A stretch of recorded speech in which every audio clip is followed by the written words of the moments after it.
and welcome back to the Sword of Truth podcast, the alcohol-fueled chapter-by-chapter reread of the Sword of Truth series with a customary craft brew on the side. I'm Jade. And I'm Nate, and on this episode, we are interrogating our way through Chapter 13 of Blood of the Fold. It is funny, though, because I think craft brew is pretty much customary for this show. Oh, it is. Very much so. It's not really in any way a necessity, but, I mean, it kinda is. Yeah, well, saying it is makes it sound like we have a problem, so I don't want to say that, but... It's just this is our comfort zone. I we have our nice it, corner okay? here with the beer and our, all of our books, and it's this is the spot. Yeah. It's a vibe. That's what it is. All right. Well, we are going to get right into it. So, in the last chapter, we had Richard talking to all the nobility of Dahara, right? All the rich people, all the poor people, everybody. When that's done, he asks Toby, Gal, who is Galtero, and Lunetta to stay back and talk to him, even though nobody else was allowed to. Yeah. I have 2 points. First of all, while it's much easier to say and type, Gale definitely takes out a little bit of that, sexy edge that Galtero has.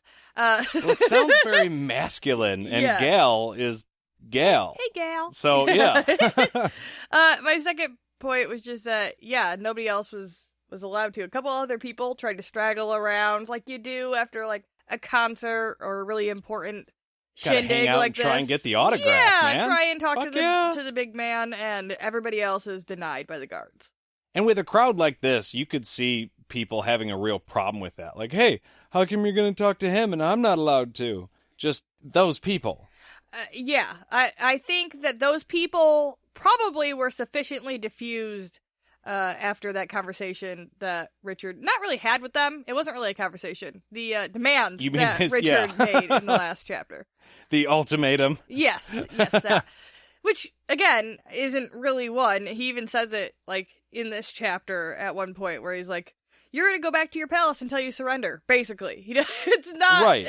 You're effectively being held prisoner. And he's not giving much of a choice here. So what you're saying is a lot of these people are probably grateful to not have to stay and hang out and talk to Richard. Yeah. Yeah, they're probably... Because, yeah, they're probably assuming if you get called up and you aren't, voluntarily going, it's probably more like principal's office type stuff. Right. That guy's in trouble. Well, he did spend a lot of time talking shit about the Blood of the Fold. Yeah. And then he had the blood members hey, I want to talk to you guys. So. Well, and other than specifically pointing out Lunetta in her dress, he didn't actually talk to Toby at all during that. Duchess Lumholtz brought them up, specifically brought Toby up.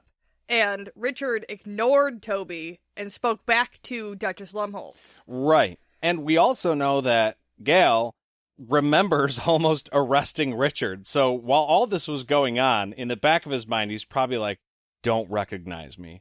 Don't recognize me. And he's like, hey, can I talk to you three? Shit, he recognized me.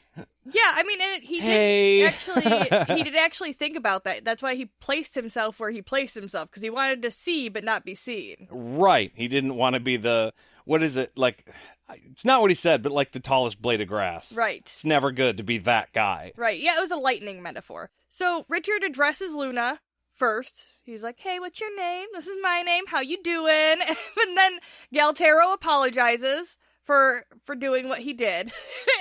Oh, I'm sorry for almost running you over. Yeah, and Richard's like, yeah, that wasn't hard, was it? And then he turns to Toby finally and is like, so why you taking people off the streets, my dude?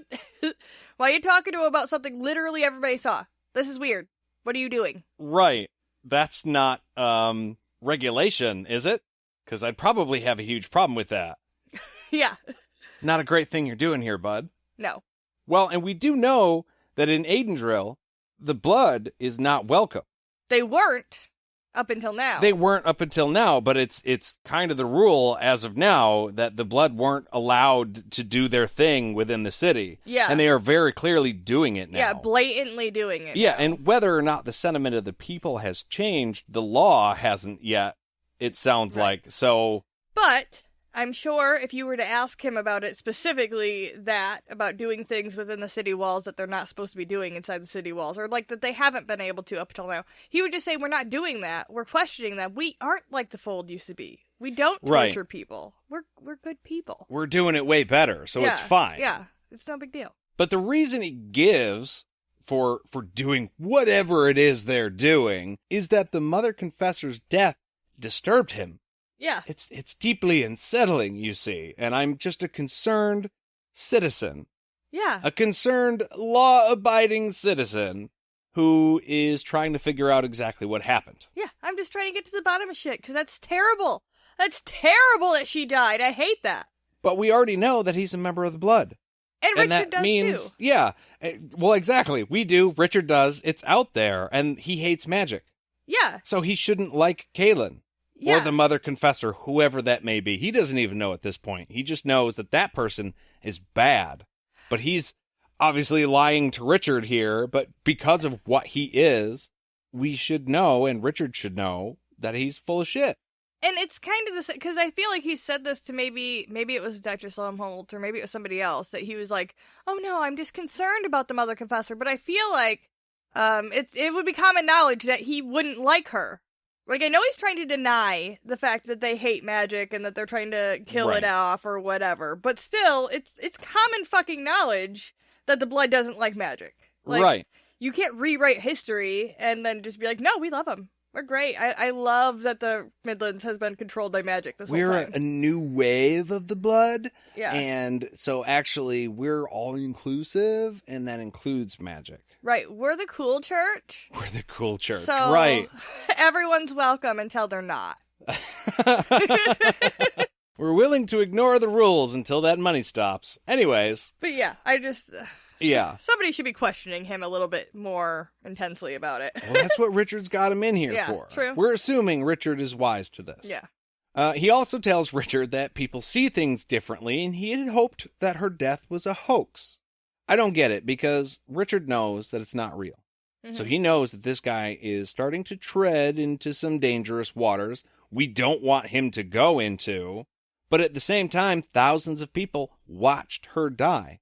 We know that Lunetta said, it was a wildly successful spell, right? Because if it works really, really well.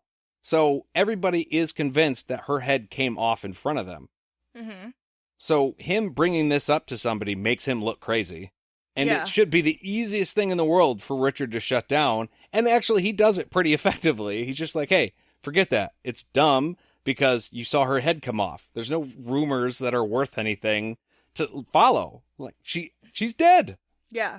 It's done. But he does also, when asked if he's heard rumors, say that he's not heard any of them. Like, he just shuts it down like that. Like, no. Which isn't a lie, because he's not really talking to a whole lot of fucking people anyways. And nobody else really believes this, as far as we know. Toby's the only guy that we know that thinks that there's a possibility. That has this suspicion. Yeah. Yeah.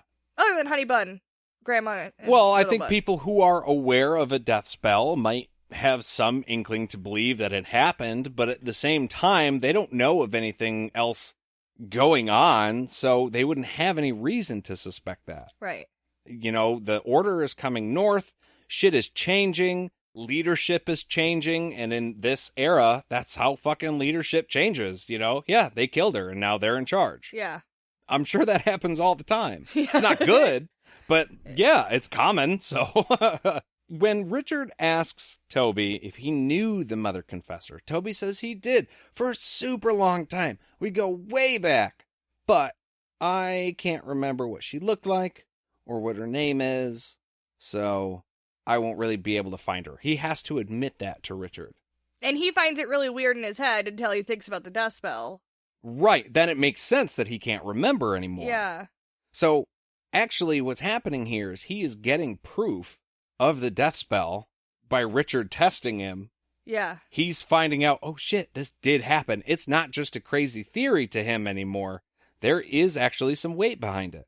And I'm wondering if it's maybe a progressive thing. Because would he not have thought about what she looks like or what her name was at any point on his way here or up till now? I'm not sure. This is one of the loopholes we got into with Mistress Sanderholt. She remembers Kaylin, right? And now has been told that, hey, she's not actually dead. But she remembered her name, where this guy used to remember her name and now doesn't. Right. It's one of the comments I think Al on Facebook pointed out to where, yeah, they wouldn't recognize her anymore, but they wouldn't remember. And a lot of people, he also said a lot of people didn't know her name, so they wouldn't care. Yeah. So what I'm thinking is that maybe this effect is happening to Mistress Sanderholt right now too, but it is progressing, like you said, to where when we saw her originally, it hadn't progressed at all. Like, she just died. She still remembered. And then over time, it erases that memory to where now, if you went back and talked to her, she might not remember her name. But we're not with her right now, so we can't verify. Remember her name or what she looks like, but she could probably still have memories of her. Maybe. Or they might just fade into obscurity. Who knows? Or maybe she's too close to forget her name. Like, this is okay, we'll get into it a little bit more later. We need some clarity on the rules. But yeah, so effectively, he's getting the proof he needs to know that this isn't crazy. That he's on a good trail. Yeah. And it sucks because Richard is giving him the information he needs without realizing it. But it's good for all of us, because now we know that he can't fucking see her, basically. Yeah, that's true. She's a little safer. But since he can't remember, Richard said it's even more of a reason to just let it go, dude. You're chasing ghosts. It's not worth it. Quit being foolish. Stop questioning people. I mean, the ethics of that is a little fucky. We talked about already. And especially, you can't question people about somebody that you can't describe. Yeah. You don't know who you're looking for. So you're just going to keep questioning and apparently torturing and killing people for information you can't verify. Like, even more of a ghost. Like, literally a ghost. A wisp of smoke in the air. As close to a real-ass ghost as you can get in this series, other than probably the spirits, I guess, are. Yeah. That would be the closest thing. But yeah, like, it's a dog chasing its tail or a shadow. You're never going to get it. But Toby doesn't let it go. Like, he keeps driving it home, and I don't, like, eventually Richard gets, like, to the end of his rope. He has a good temperament. Because he lasts a lot fucking long here. Very patient man. Yeah, this is probably at this point in the conversation where I would start shutting down any more conversation about it. Like, I told you to knock it off, you're being stupid. Also, I'm in charge now, so you listen to me. So, do that. Or else you'll get in trouble. But yeah, he keeps pushing. He keeps suggesting that, hey, well, if she is alive, she could be a great help to our cause, and then you could marry her because you're the king, and it could be awesome. It could be awesome, Richard. Think about how good it would be. Oh yeah? Would it be awesome to marry a confessor, Toby? And it is funny because Richard misses, it's a weird suggestion considering everyone knows what marrying a confessor means. Yeah, like, no, everybody has avoided Kaylin and not wanted to get near her in that way until Richard, because it's fucking terrifying to lose all of your mind. Yeah, and we know that he and Kaylin can be in love because they're so in love that the power doesn't have an effect, but Toby's not going to know that. Right, exactly. Why would he suggest that to somebody? Or maybe he thinks Richard is stupid. He plans on him being confessed by Kaylin, and then he can, like, control Kaylin, right? Because he's going to have her at this point, and then he's actually in control of the whole gambit. I mean, okay, I see where you're going with that. It's a stretch, but... Well, the one thing that this makes that suggestion so crazy is that literally everybody, from Dahara to, I mean, maybe not Westland, but everybody knows that confessors are dangerous and scary because they could confess you no matter what. So, I don't... Anybody suggesting that is not looking out for your good. Your best interest at all. Yeah, and right. I would immediately be like, fuck you for suggesting that. I'm not going to do it. You do it. But right behind you. Yeah, but he's just like, no, I'm committed to the Queen of Gallia. Because I'm an awesome, committed man. I'm faithful. And we'll get up to this in a second. But he does something here that he does differently at the end of the chapter. Right now, he says he's going to marry the Queen of Gallia. And he leaves it at that. Yeah, which he should. That was the perfect way to leave it. Mm-hmm. Right? We know who that is. Wink, wink, wink. Temporarily as it is. But again, Toby doesn't, and he doesn't care because it's somebody else. It's not Kaylin Amnell. It's not a mother confessor.